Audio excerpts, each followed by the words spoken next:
Last year we got together a series of industry leaders because we wanted to develop a business plan for agriculture for New South Wales. It's never been done before, but agriculture of course is one of the key pillars of our economy, and it generates $12 billion back to New South Wales every year. That's the value of primary industries in New South Wales. So it makes sense to have a proper business plan going forward so that industry knows where it's headed, government knows where industry's headed, and that was the basis behind forming the Agriculture Industry Action Plan.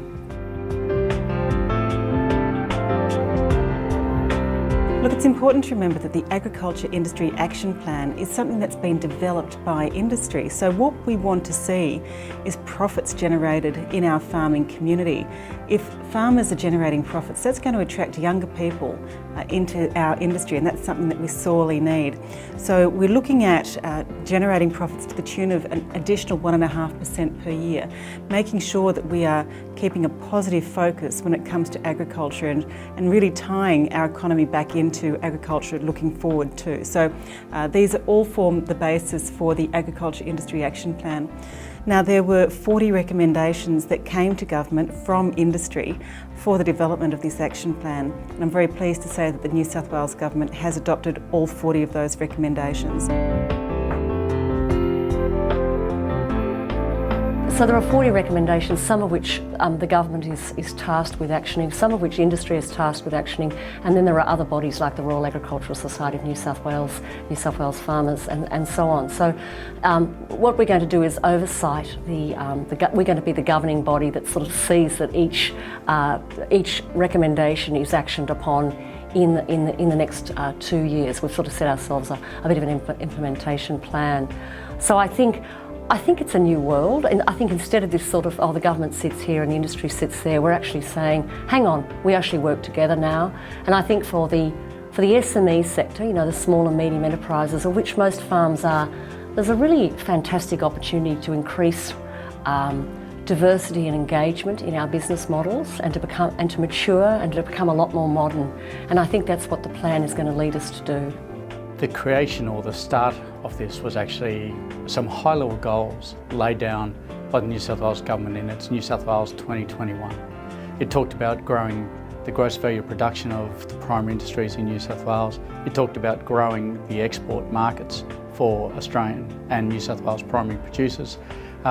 And so from there, this plan really helps to give some tangible recommendations as to how we work alongside industry in partnership to try to achieve those goals and to best capitalise on the market opportunities at the moment.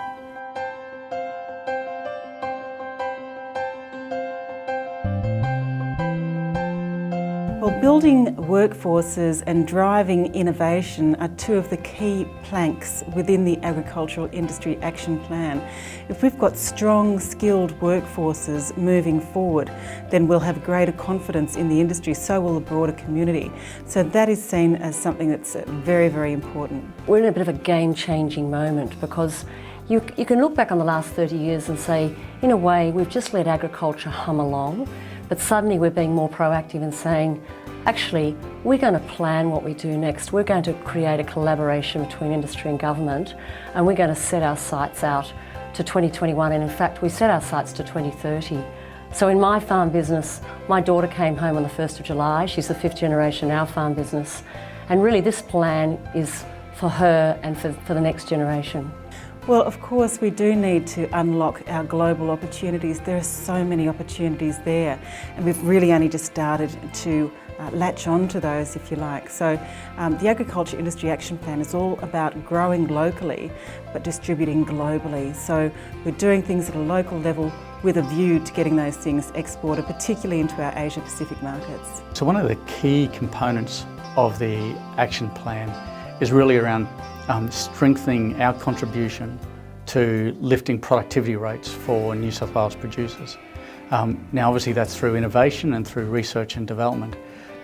New South Wales DPI is a leading innovator for primary industries, not only in New South Wales but within Australia and also globally.